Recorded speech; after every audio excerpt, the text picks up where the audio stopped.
দাঁড়াও, দেখতে দাও কি হয়েছে। কি হয়েছে? স্যার ওই যে দেখুন ওদিকে।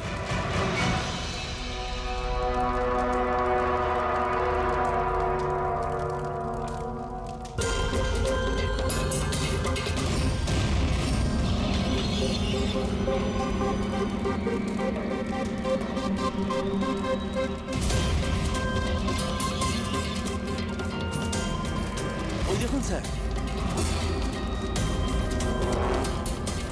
তার মানে হলো যে ও হুমকিটা সত্যি, সেটা কোনো ইয়ার্কি নয়। কিন্তু এ কে? মনে হয় এ সুইসাইড বম্বার। সিআইডিকে ফোন করো।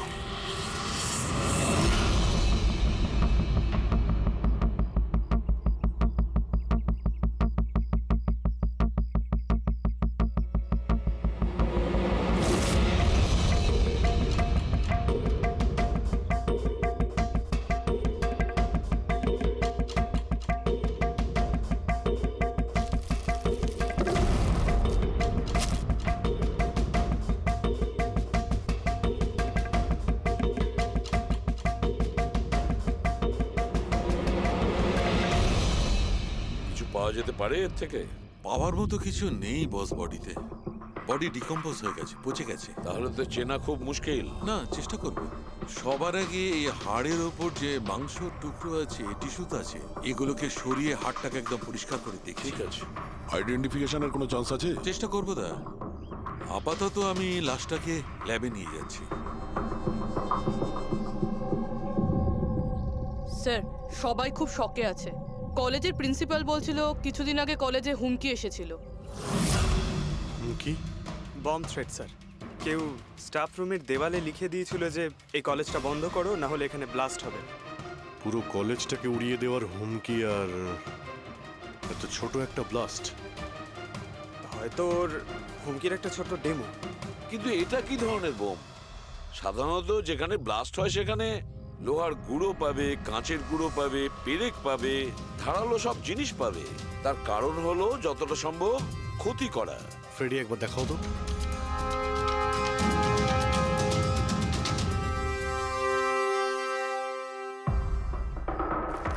না স্যার, সেরকম তো কিছু দেখতে পেলাম না। আচ্ছা প্রিন্সিপাল সাহেব, আপনাদের স্টাফ রুমটা কোথায়? সেকেন্ড ফ্লোর, আসুন। চলো। রবিবাবু, আপনি যে বলেছিলেন যে দেওয়ালে কেউ কালি দিয়ে লিখেছিল, সেটা কোথায়? সেগুলো তো আমি মোবাইলে, এই দেখুন স্যার।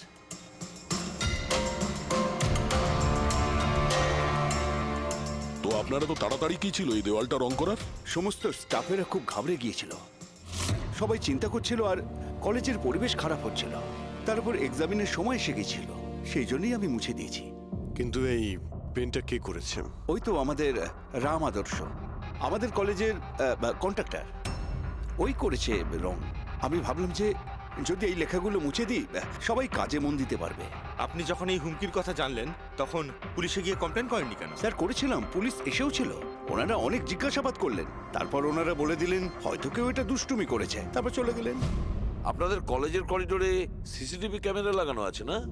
তো চলুন আমরা গিয়ে দেখি ভিডিও ফুটেজটা, জানা যাবে কে এসেছিল ভেতরে। আমরা ফুটেজ দেখেছি স্যার। কি দেখেছেন? যত লোক বাইরে থেকে ভেতরে এসেছিল আর গিয়েছিল, তারা হয় প্রফেসর বা স্টাফেরা, বাইরের তো কোনো লোকই আসেনি। কারো যদি হুমকি দেওয়ারই হয় তো সে স্টাফ রুমে কেন লিখতে যাবে? আপনার রুমেও লিখতে পারতো, বা কলেজের যে মেন গেট রয়েছে সেখানেও সে লিখতে পারতো। এখানেই কেন লিখলো? দেখুন রবিবাবু, কেউ না কেউ তো ভেতরে এসেছিল।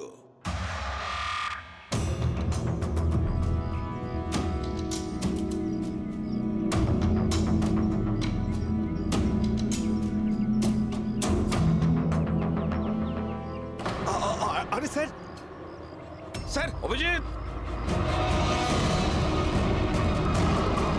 অভিজিৎ কি করছো তুমি?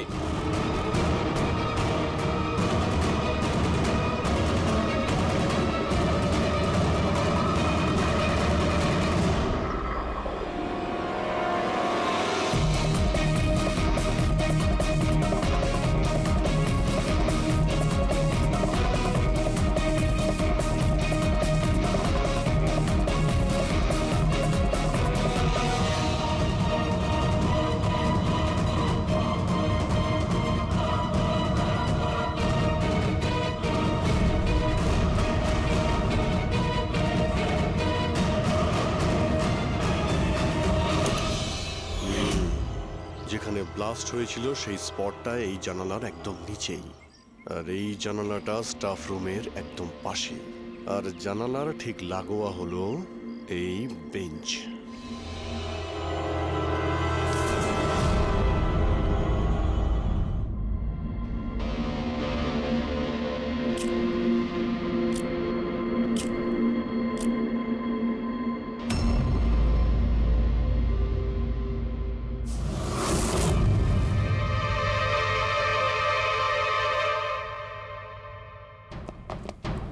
স্যার, ক্লাসরুমে যদি ঢুকতেই হতো ওই দরজাটা দিয়ে ঢুকতেন। এরকম হার্ট অ্যাটাক করানোর কি প্রয়োজন ছিল? আরে আমি চেক করছিলাম যে আমাদের বোম্বার সে কতটা রিস্ক নিয়েছিল স্টাফ রুমে গিয়ে ওই হুমকি দেওয়া পেন্ট লেখার জন্য। তার মানে স্যার, এই যে 65 লেখা বেঞ্চে যে ছেলেটা বসেছিল সেই বোমটা নিচে ফেলেছিল, যা ঠিক ওখানেই পড়েছিল। আর আমরা সবাই কাঁচের টুকরো আর লোহার টুকরো কেন পেলাম না জানো? মানে ওটা হোমমেড বোম ছিল? এক্স্যাক্টলি, এটা হোমমেড বোম ছিল।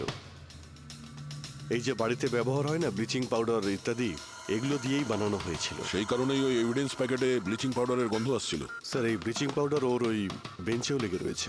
স্যার তাহলে ওই ওই বডিটা কার ছিল? আলুকে কঙ্কালটা ফরেন্সিক ল্যাবে নিয়ে গেছে, জানা যাবে সেটা কার। আচ্ছা রবিবাবু, স্টুডেন্টরা কোথায়? স্যার, সবাইকে বাড়ি পাঠিয়ে দিয়েছি। আর এই স্টুডেন্টটা কোথায়? টেবিল নাম্বার 65 এ যে বসেছিল। স্যার নাম্বার 65 তো আরিয়ানের। স্যার, ও 1 নম্বরের দুষ্টু ছেলে। কলেজে সব প্রফেসরদের জ্বালিয়ে খেয়েছে, 1 নম্বর দুষ্টু। আরিয়ান, চলো এবার আমরাও ওকে একটু বিরক্ত করি। I am sorry sir, I am sorry. চুপ! এই জন্য কলেজে জয়েন করেছো? কলেজটাকে বোম দিয়ে উড়ানোর জন্য? কেন করেছো এটা? স্যার, এক্সাম আসছিল আর আমি একদম তৈরি ছিলাম না। তো ওই দিন আমি স্টাফ রুমের ভেতরে যাই আর কলেজটাকে বোম দিয়ে ওড়ানোর হুমকি দিয়েছিলি?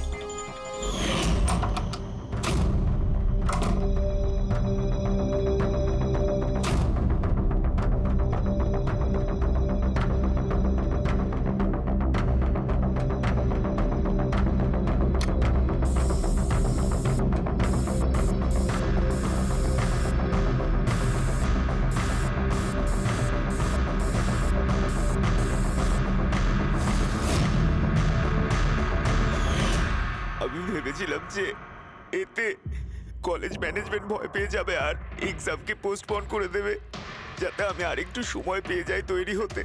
আচ্ছা, এইসব বোম টোম বানানো তুমি কোথা থেকে শিখেছো? স্যার, ইন্টারনেট থেকে শিখেছি, ওখানে সব ইনফরমেশন পাওয়া যায়। স্যার, ওখান থেকে যে কেউ বোম বানানো শিখতে পারে। আমিও তাই করেছিলাম।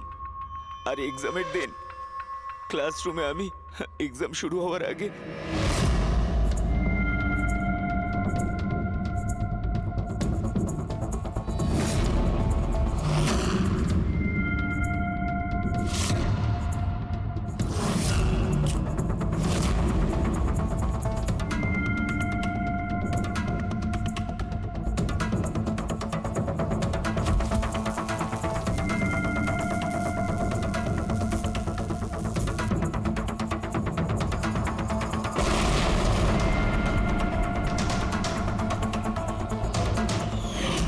যদি এই বুদ্ধিটা পড়াশোনায় কাজে লাগাতে, তাহলে অনেক বড় কাজ করতে পারতে। স্যার, আমি এইসব এক্সামটা বন্ধ করতে করেছিলাম। স্যার, আমি কাউকে মারতে চাইনি। কিন্তু মেরেছো তো ঠিকই না? না বস, আরিয়ানের কারণে কারোর প্রাণ যায়নি। এটা কি বলছো তুমি সালুকে? বোম ব্লাস্ট করেছে ও কলেজে? হ্যাঁ বস, বম ব্লাস্ট করেছে। আর ওই বম ব্লাস্টের কারণে একটা মার্ডার কেস আমাদের সামনে এসে হাজির হয়েছে।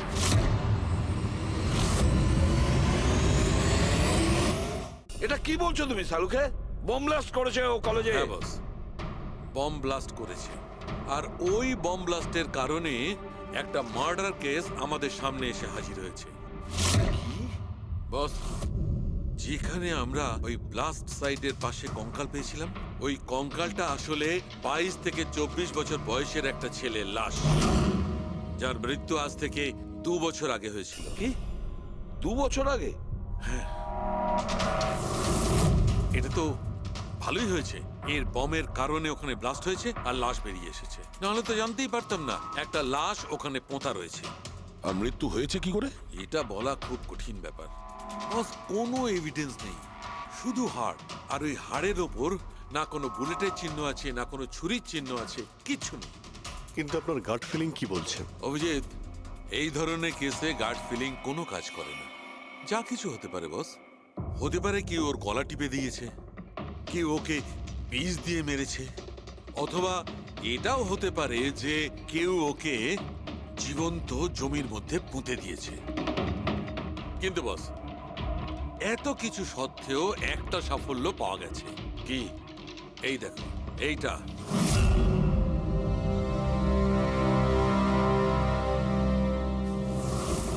এই সেই ছেলেটা? হ্যাঁ স্যার, এই কলেজে প্রিন্সিপাল হবার আগে আমি কেমিস্ট্রি টিচার ছিলাম।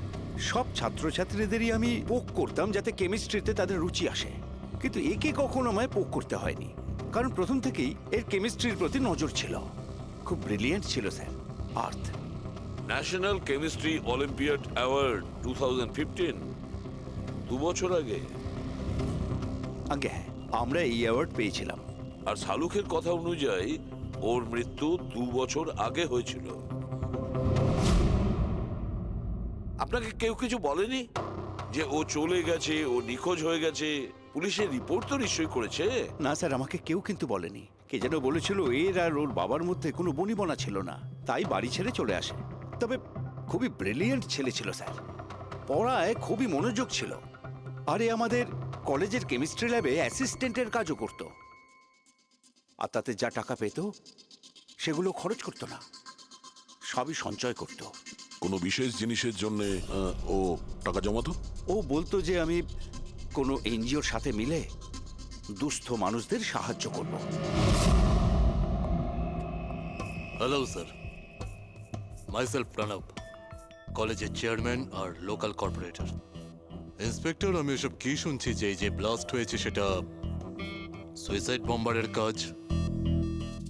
না, কোনো সুইসাইড বোম অ্যাটাক হয়নি, বরং একটা খুন হয়েছে। খুন?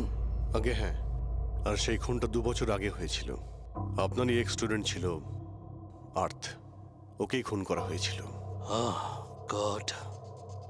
ইন্সপেক্টর প্লিজ, আমাদের স্টুডেন্টের ওপর এর একটা খারাপ প্রভাব পড়ছে, আর আমি কলেজটা খুব তাড়াতাড়ি আবার খুলতে চাই।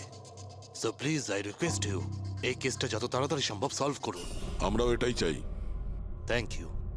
অ্যান্ড ইয়েস, আপনাদের কোনো রকমের কোনো সাহায্যের প্রয়োজন হলে একটুও দ্বিধাবোধ করবেন না, আমি যা করতে পারি করব। আপাতত শুধু ওর বাড়ির ঠিকানাটা দিলেই হবে। স্যার, আমার মনে হয়েছিল ও আমার উপর রেগে আছে, আমার উপরে অভিমান করেছে। হয়তো ওর রাগ কমে গেলে নিজের থেকেই বাড়ি ফিরে আসবে।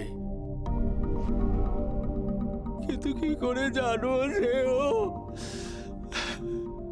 কিন্তু আমরা শুনেছি যে আপনাদের মধ্যে সবসময় নাকি কোনো না কোনো ঝামেলা হতো।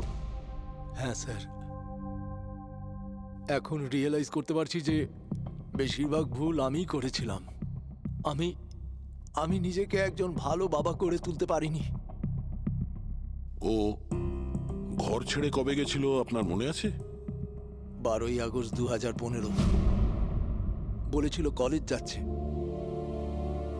তারপর আর ফিরে এলো না। আপনি আপনার ছেলের বন্ধু বান্ধবদের জিজ্ঞাসাবাদ করেননি? হ্যাঁ স্যার, করেছিলাম, কিন্তু ওরা কিছু বলতে পারলো না। পুলিশে নিশ্চয়ই কমপ্লেন লিখিয়েছিলেন? প্রত্যেকটা স্টেটের খবরের কাগজে ওর হারিয়ে যাওয়ার খবর ছাপিয়েছিলাম, কিন্তু তাতেও কিছু হয়নি। আমরা ওর রুমটা কি একবার দেখতে পারি? স্যার, ও চলে যাওয়ার পর থেকে ঘরটা বন্ধই রেখে দিয়েছিলাম। যদি আপনারা মনে করেন যে এখান থেকে কিছু নিলে ওর খুনিকে ধরা সম্ভব হবে, তাহলে প্লিজ প্লিজ আপনারা নিতে পারেন। এসব কেমিস্ট্রির বই, আমরা তো কিছু বুঝতেই পারবো না এর। ডক্টর সালুকে স্যারকে পাঠিয়ে দিই, যদি উনি কিছু বলতে পারেন। আচ্ছা, এই যে ফটোগ্রাফটা আছে এইখানে, কলেজের প্রিন্সিপাল স্যারের সঙ্গে যে 4 জন আছে এইখানে, এদের সবাইকে চেনেন আপনি? হ্যাঁ, এরা ওর ছোটবেলাকার বন্ধু। তুষার, লোকেশ, বীর, খুশি, ওরা সব কলেজে একসাথেই পড়তো আর খুব ভালো বন্ধু ছিল। আচ্ছা, এদের সঙ্গে একবার দেখা করি। এদের অ্যাড্রেস দিন তো আমায়।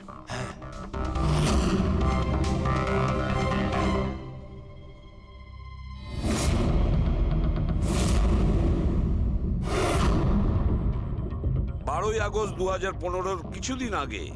হ্যাঁ, আমি জানি 2 বছর আগের কথা আমি বলছি। তোমরা একটু ঠান্ডা মাথায় ভেবে দেখো, দেখো কিছু মনে পড়ে কিনা। কি হয়েছিল? স্যার এক্স্যাক্ট কিছু তো আমার মনে নেই, কিন্তু 6 অগস্টের দিনটা আমার মনে আছে, কারণ ওই দিন আমার বার্থডে ছিল। আচ্ছা, আর ওই দিন আমি আর্থকে দেখেছিলাম। ও ও গেটওয়েকে কিছু পয়সা দিয়েছিল আর কিছু কিনেছিল ওর থেকে। গেটওয়ে? আমাদের কলেজে একে স্টোন ব্রিজের ওয়াচম্যান স্টুডেন্টদের খুব ফেভারিট ছিল। ওর সামনের দুটো দাঁতের মাঝখানে খুব বড় একটা ফাঁক ছিল। এই জন্যই আমরা ওকে গেটওয়ে অফ স্টোন ব্রিজ বলে ডাকতাম। এমনি তো ওর আসল নাম কি ছিল? জানি না স্যার, আমরা কোনোদিন কোনোরকম ভাবে ওকে জিজ্ঞেসই করিনি ওর নাম কি ছিল। হ্যাঁ স্যার, আমরা ওকে শুধু গেটওয়ে বলেই ডাকতাম। আর কিছু মনে আছে? হ্যাঁ স্যার, 6 অগস্টের কদিন বাদে আমি আর্থকে গেটওয়ের সঙ্গে ঝগড়া করতে দেখেছিলাম। কিছু আর্গুমেন্ট চলছিল ওদের মধ্যে।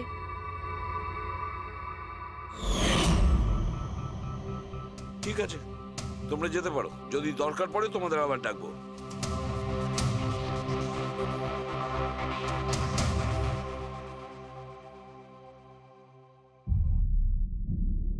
কি মনে হচ্ছে?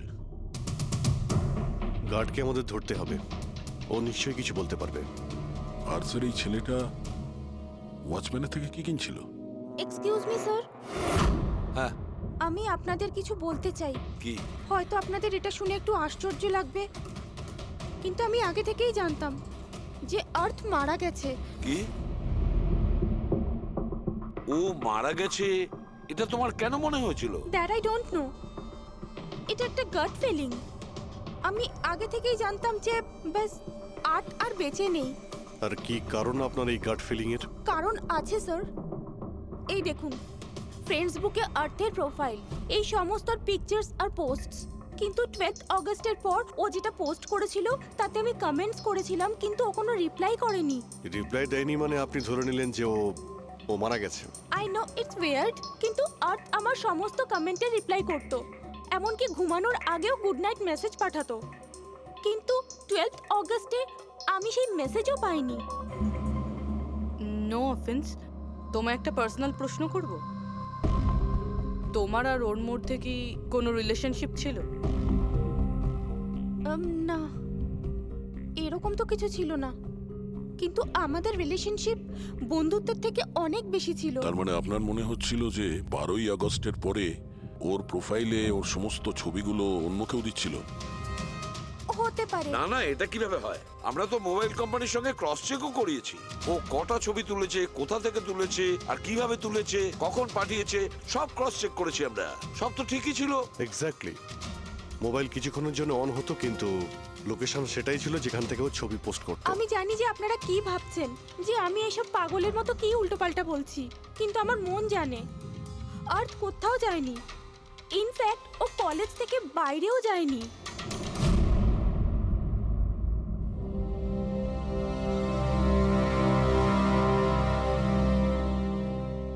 স্যার, হ্যাঁ, স্যার এটা দেখুন, খুশি ঠিক বলছিল, আর্থ কোথাও যায়নি। এটা কি করে সম্ভব? স্যার, আমি সব ছবির রিভার্স ইমেজ চেক করেছি। রিভার্স ইমেজ মানে যা থেকে তার ডিটেলসটা পাওয়া যায়? হ্যাঁ স্যার, যদি ধরুন কোনো ছবি আমরা ইন্টারনেটে আপলোড করি, তাহলে সেই ছবির সব ডিটেলস আমরা পেয়ে যাব। কটার সময় তোলা হয়েছিল, কোথায় তোলা হয়েছিল, সব। আর যদি ওই ছবি কেউ কোনো এডিট করতে চায় বা ট্যাম্পারিং করতে চায়, তাহলে আমরা অরিজিনাল ফটোটাও কি আছে সেটা বুঝে যাব। আর স্যার, আর্ট 12ই আগস্টের পর থেকে যতগুলো ছবি আপলোড করেছিল, আমি সেগুলোর রিভার্স ইমেজ চেক করেছি। এই দেখুন স্যার, কি পেয়েছি।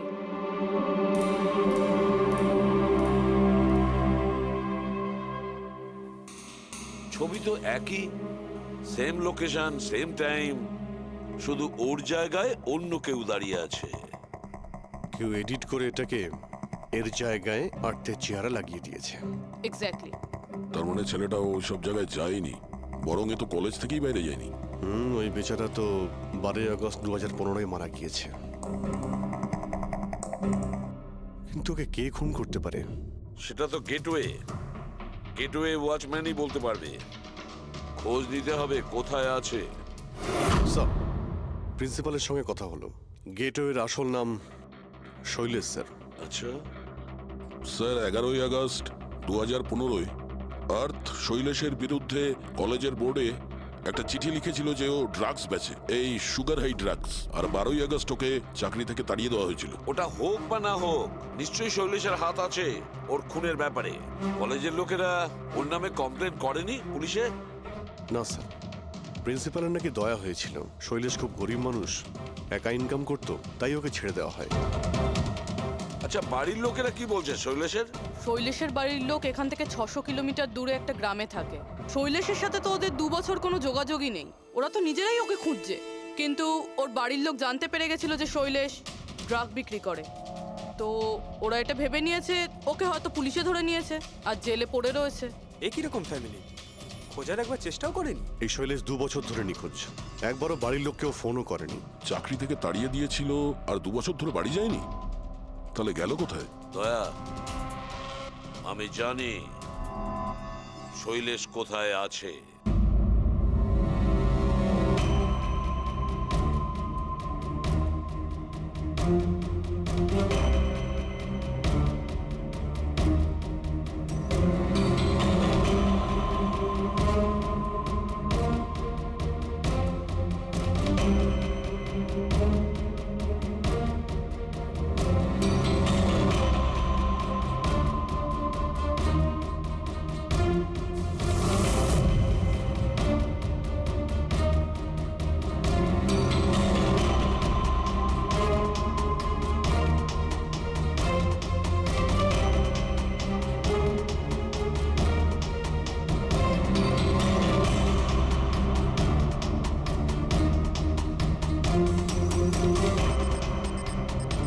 স্যার, স্যার,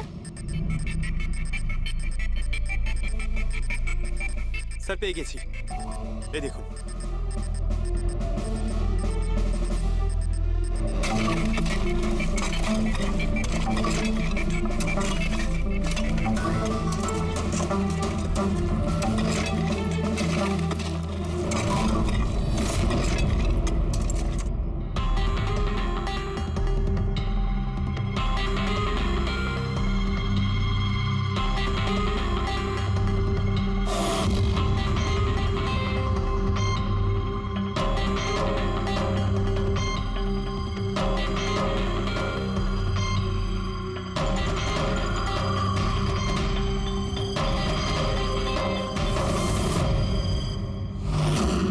স্যার, এই লাশটা তো পুরোপুরি কঙ্কাল হয়ে গিয়েছে। একে চিনতে পারবো কিভাবে? ডক্টর সালুখে আছে তো? এই লাশটাকে চেনার জন্য ডক্টর সালুখের কোনো প্রয়োজন নেই। এই কঙ্কাল নিজেই তার পরিচয় বলে দিচ্ছে। এই দেখো, এ দাঁতের মাঝখানে গ্যাপ আছে। কলেজের ওয়াচম্যান শৈলেশ কুমার। স্যার, আশ্চর্য ব্যাপার, পার্কিং লটে দুটো লাশ পাওয়া গেল আর কেউ এটার ব্যাপারে কিছু জানেই না। You are right. কারোর তো এটা জানা উচিত ছিল। তার তো অবশ্যই জানা উচিত যে পার্কিং লটের ফ্লোর বানিয়েছে। কলেজের কম্পাউন্ডের মধ্যে দুটো লাশের কঙ্কাল পাওয়া গেছে, আর আপনারা কিছু জানেনই না। কি না স্যার? আচ্ছা, যে পার্কিং লটের যে কাজ হয়েছে এখানে, মানে এই মেঝে বা এই সব কিছু, এগুলো কবে হয়েছিল কিছু বলতে পারবেন? এগুলো তো 7ই আগস্ট 2015। মানে 2 বছর আগে, যে সময় আর্থ মারা গিয়েছিল, মানে তার আশেপাশেই। মানে যেই এই কংক্রিটের কাজটা বা মাটি ভরার কাজটা করেছে, ও জানতো যে ও 2টো লাশের ওপর মাটি ফেলছে। হ্যাঁ, এই সমস্ত কাজ এখানে কে করেছিল? রাম আদর্শ, আমাদের কলেজের কন্ট্রাক্টর। এসব কাজ ওই করে থাকে। ওই কন্ট্রাক্টর যে অফিসের পেন্টিং করেছিল? আগে হ্যাঁ, এই পার্কিং লট আর মাটি ঢালার কাজ ওই করেছে স্যার। এই রাম আদর্শ থাকে কোথায়? লোকটা তো দেখছি বাড়িটা বেশ ভালোই হাঁকিয়েছে। একজন কন্ট্রাক্টরের এত বড় বাড়ি।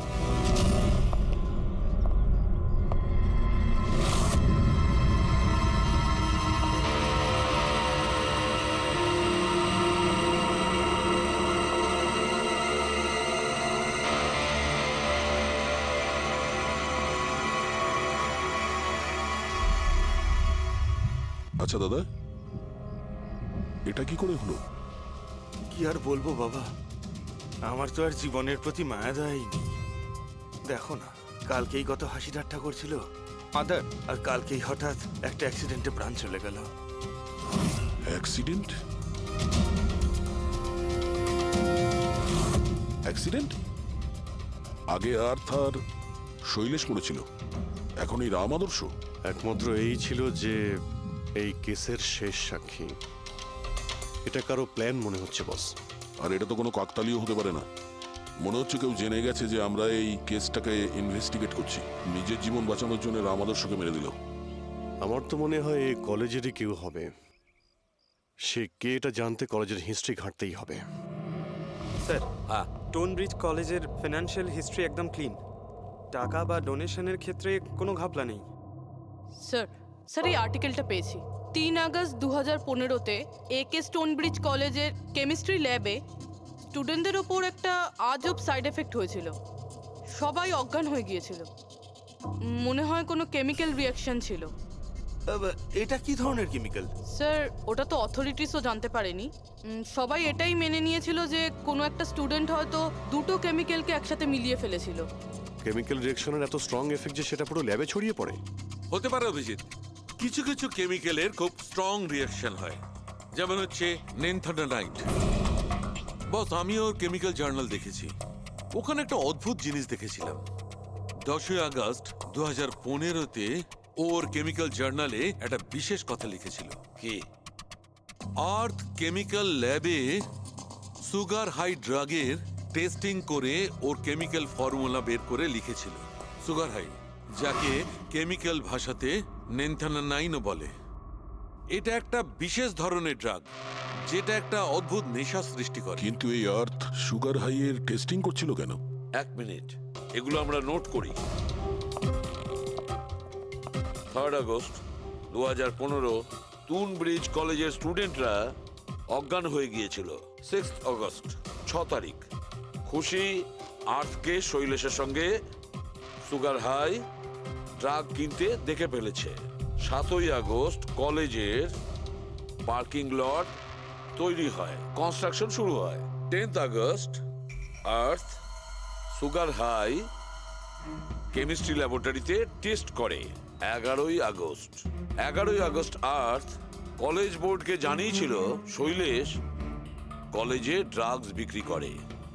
12 আগস্ট 2015 শৈলেশকে চাকরি থেকে বরখাস্ত করা হয়। আর ওই দিনেই, মানে 12 আগস্টের দিনেই আর্থকে খুন করা হয়।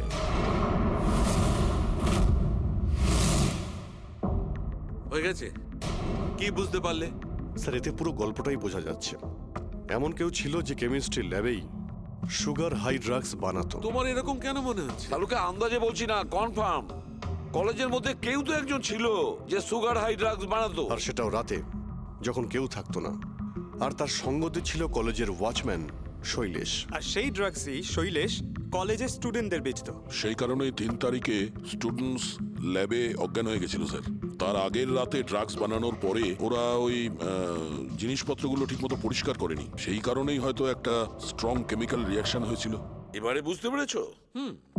সেটা তো বুঝলাম, কিন্তু ভাই আমাকে একটা কথা বলো, আর্থের সন্দেহ কেন হয়েছিল? কারণ স্যার ও ল্যাবে অ্যাসিস্ট্যান্টের কাজ করতো। ও হয়তো দেখেছে স্টোর রুম থেকে কেমিক্যাল আর জিনিসপত্র সরে যাচ্ছে, তখন ওর সন্দেহ হয়। আর যখন এই কেমিক্যাল রিয়াকশনটা হলো, আর তখন ওর বিশ্বাস হয়ে গেল কেউ ল্যাবের ব্যবহার করছে ড্রাগ বানানোর জন্য।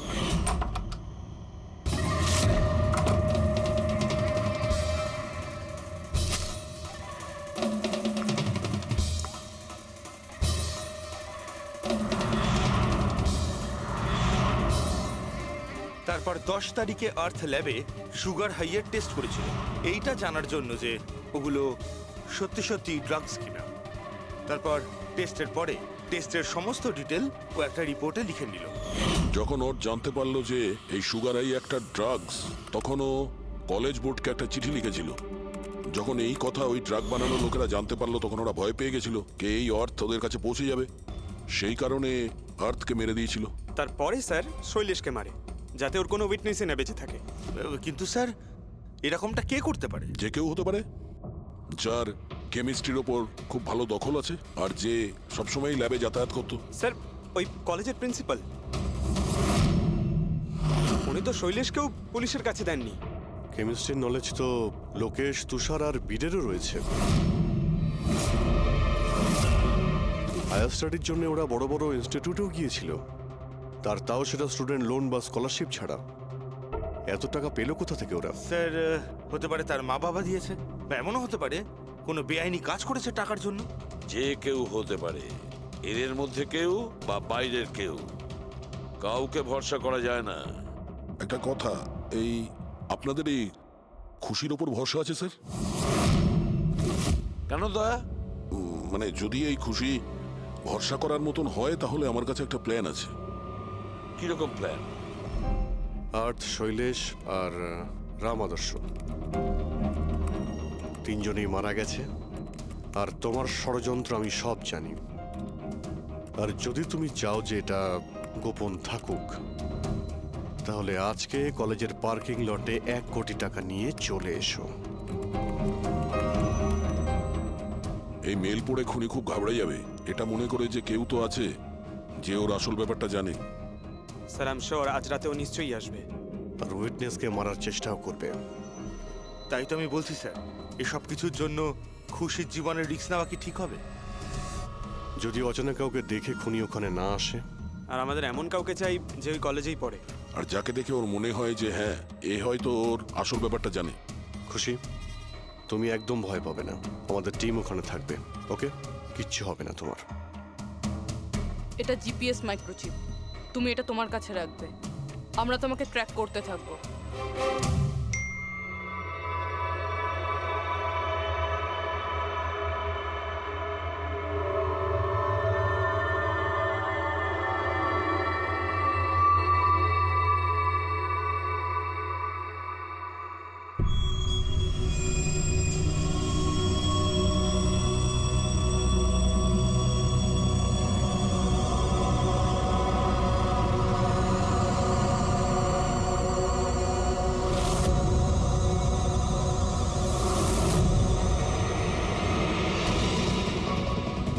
স্যার আপনারা কাউকে দেখতে পেলেন কি? না, এখনো পর্যন্ত না। ঘাবড়িও না, তুমি শুধু অ্যালার্ট থাকো ব্যাস। তুমি একদম ভয় পাবে না, আমরা তোমার আশেপাশেই আছি, বুঝেছো? ওকে ওকে স্যার।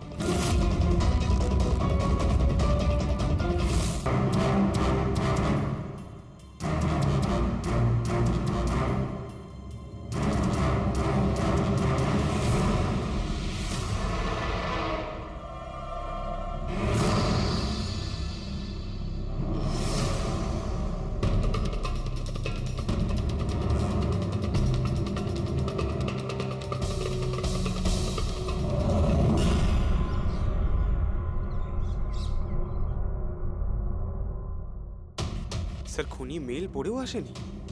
আরে পঙ্কজ, হতে পারে সে মেলটা দেখেইনি। বা এটা হতে পারে যাদের আমরা মেল করেছিলাম এদের মধ্যে কেউ খুনি নয়। খুশি, তুমি অনেকটা টায়ার্ড হয়ে গেছো, যাও তুমি ঘরে গিয়ে rest now. And thanks for everything. যদি কোনো জিনিসের প্রয়োজন হয় আমাদের ফোন করো, ওকে?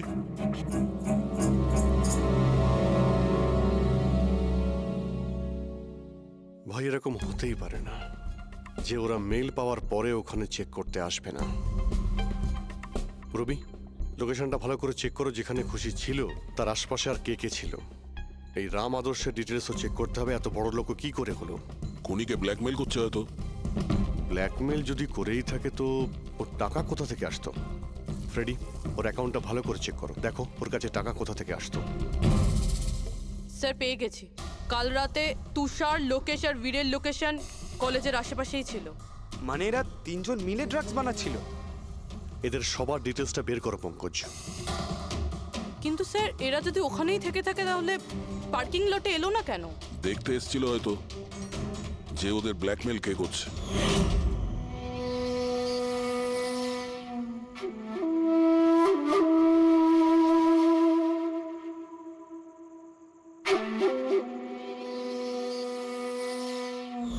আর ওরা হয়তো খুশিকে দেখে ফেলেছে।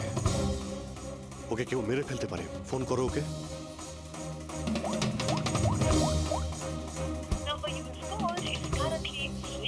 সুইচ অফ আসছে। Switched off? স্যার এই তো 2 মিনিট আগেও ফেসবুকে একটা স্ট্যাটাস আপডেট করলো, need a break, going on holiday. তাহলে ফোনটা সুইচ অফ হলো কি করে? আচ্ছা, খুশির কিছু ওই চিপ যেটা আমরা দিয়েছিলাম সেটা হয়তো ওর কাছেই আছে।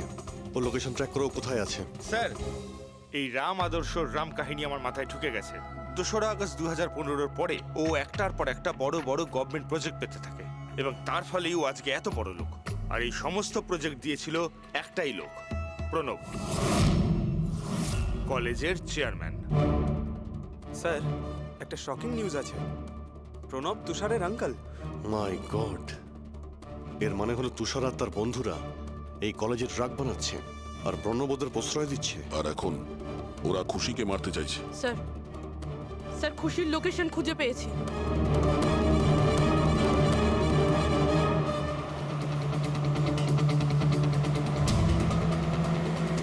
খুশি এখন কোথায় আছে? স্যার কোনো একটা আন্ডার কনস্ট্রাকশন সাইটে গিয়ে আটকে গেছে।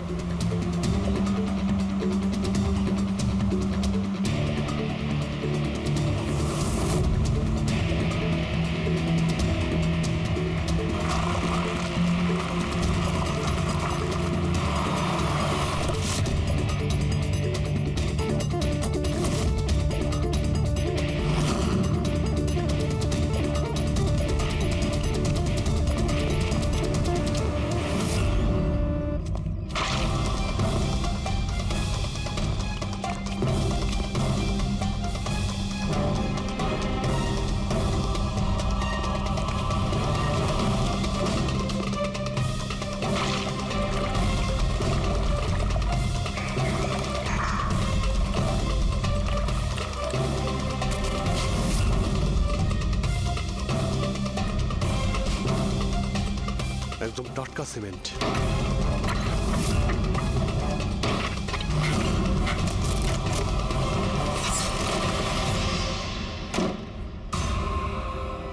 খুশি?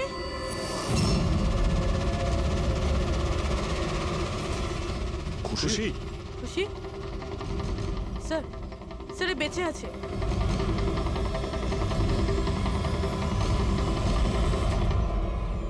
খুশি?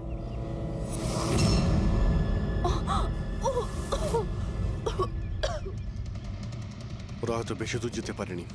ওদের ফটো সমস্ত পুলিশ স্টেশনে পাঠিয়ে দাও, ধরা পড়ে যাবে। 3টেকে তো পরে দেখবো, আগে ওই লোকটার ঘাড় ধরি যার হাত এদের মাথার উপরে আছে। প্রণব, ঠিক আছে।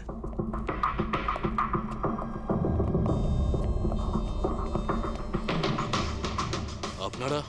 আগে হ্যাঁ, ওই দিন তো আপনিই বলেছিলেন যদি কোনোদিন কোনো প্রবলেম হয় আপনার কাছে চলে আসতে।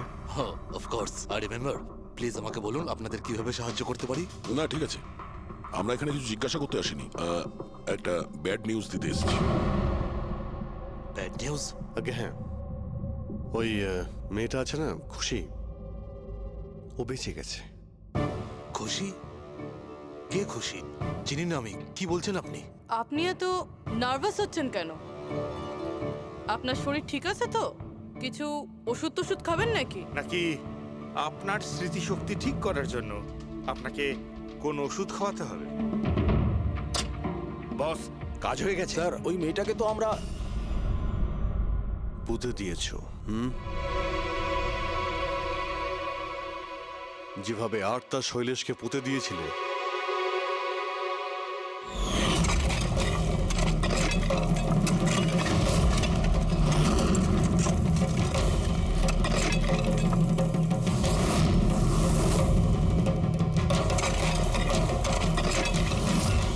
অন্তত ওই জুতোর থেকে ওই সিমেন্টগুলো তো পরিষ্কার করে নিতে, যার নিচে ওই মেয়েটাকে কবর দিয়েছো।